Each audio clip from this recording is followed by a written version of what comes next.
You're amazing. T'aimerais bien qu'on te surnomme le phoque? Lui, oui, je te présente Steve le phoque. À 47 ans, ce nageur de l'extrême en eau libre multiplie les exploits hors du commun.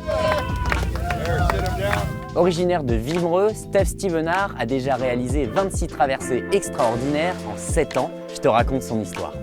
Marathonien, triathlète et même champion de jet ski, Steve Stevenard est un sportif de haut niveau. Mais en 2016, à la suite d'une séparation amoureuse, c'est la descente aux enfers.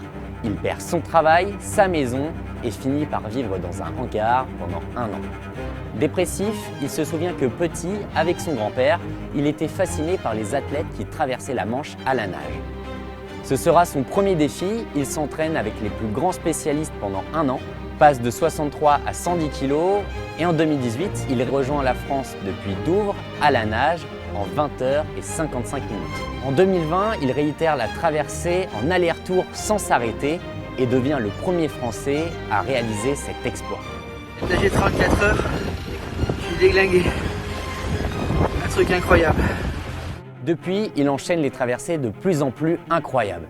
La traversée du lac Baïkal en Sibérie, celle du mythique Loch Ness en Écosse, ou encore nager 37 minutes et 54 secondes dans une eau à 3 degrés et à 2870 mètres d'altitude au Chili. Bravo! Son secret, manger comme un phoque.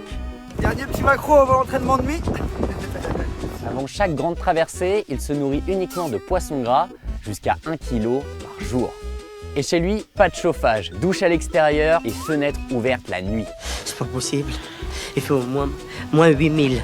Il s'entraîne 2 fois par jour. Bon, premier entraînement du dimanche, il est 3 h du matin. Là, elle est pas chaude. En 2024, il réussit le 7 Ice Mile, 7 nages dans une eau glaciale, sans combinaison, juste un bonnet, un slip, ses lunettes et de la vaseline pour protéger sa peau du sel et des frottements. Son dernier défi, l'Ocean 7. 7 nages dans des mers agitées et dangereuses, l'occasion de faire de belles rencontres comme ici dans le détroit de Cook en Nouvelle-Zélande.